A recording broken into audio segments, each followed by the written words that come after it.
Halo pemirsa, selamat malam, bergabung kembali di channel saya.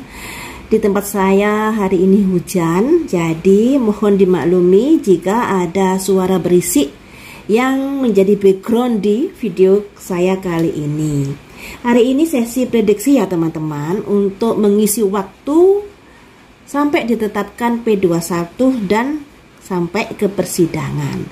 Nah, persidangan inilah yang kita tunggu-tunggu, sehingga kita tahu gimana sih sesungguhnya yang terjadi di tanggal 18 sama 19 itu.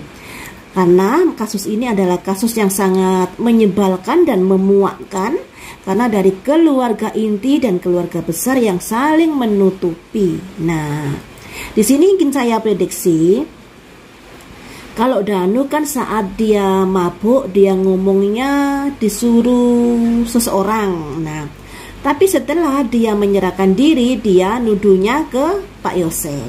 Nah, menurut kartu ini nanti saya kan terkoneksi dengan energi Danu, lebih cenderung kemana? Disuruh seseorang itu kah atau ke Pak Yosef ya? Saya kadang-kadang juga juga merasa gimana gitu loh ya. Karena kalau sesi prediksi ini saya hanya sekedar mengartikan kartunya. Kalau nanti condong ke sini bukan saya berarti membela ini. Kalau condong ke sana bukan berarti saya membela si Ana. Ya. Baiklah. Apakah yang diomongkan Danu kalah dia mabuk itu adalah sebuah kejujuran yang bisa dijadikan atau bisa dijadikan petunjuk dalam pengungkapan kasus ini. Saat Danu mabuk ya, saat Danu mabuk ada rilis teman-teman. Jadi Danu ini melampiaskan, mengemukakan unek-uneknya dari kesadaran alam pikir bawah sadarnya. Ada simbol rilis ya, jadi ada benernya ketika Danu ngomong itu. Selanjutnya, jadi yang diomongkan Danu ketika dia sudah menyerahkan diri itu apakah bohong? Apakah bohong? Ada santuari. Karena Danu ingin melindungi seseorang. Ya, santuari itu kan perlindungan, suaka. Karena Danu ingin melindungi seseorang. Nah, Danu melindungi seseorang ini apakah karena dia diperintahkan seseorang? Ada simbol perlompatan, ada simbol perubahan. Teman-teman, hujannya makin deras, apakah kedengaran? Ya nggak apa-apa ya, saya lanjut lagi ya. Jadi Danu mengatakan si ini tuh sebagai pelakunya itu karena dia melindungi seseorang. Ya, jadi dia mengatakan Pak Yosef sebagai pelakunya karena dia ingin melindungi seseorang, dan itu merupakan sebuah strategi perubahan yang sudah dilakukan.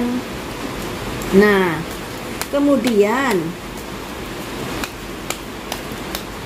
mengapa dia lakukan seperti itu? Mengapa dia sampai melindungi seseorang yang sedemikian dalam? Karena apakah? Karena ada sebuah perjanjian. Kartunya kok benang merahnya kok ya sambung menyambung ya.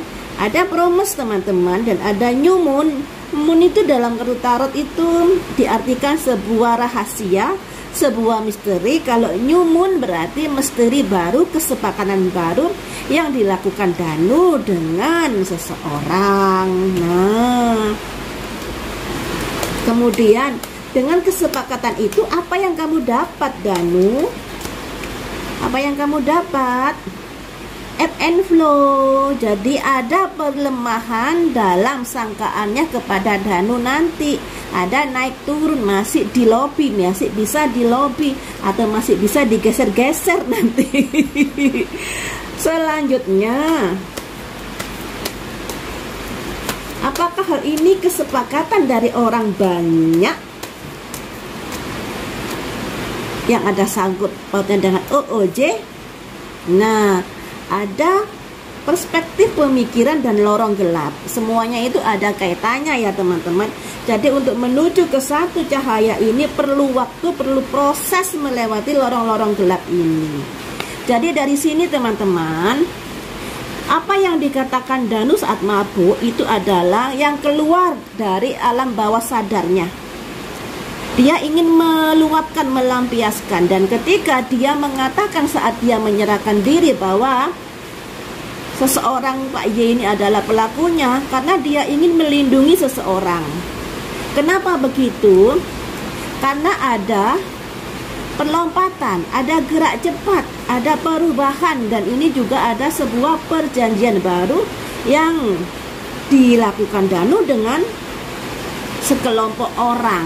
Untuk apa? Untuk bisa meringankan Danu di kemudian hari.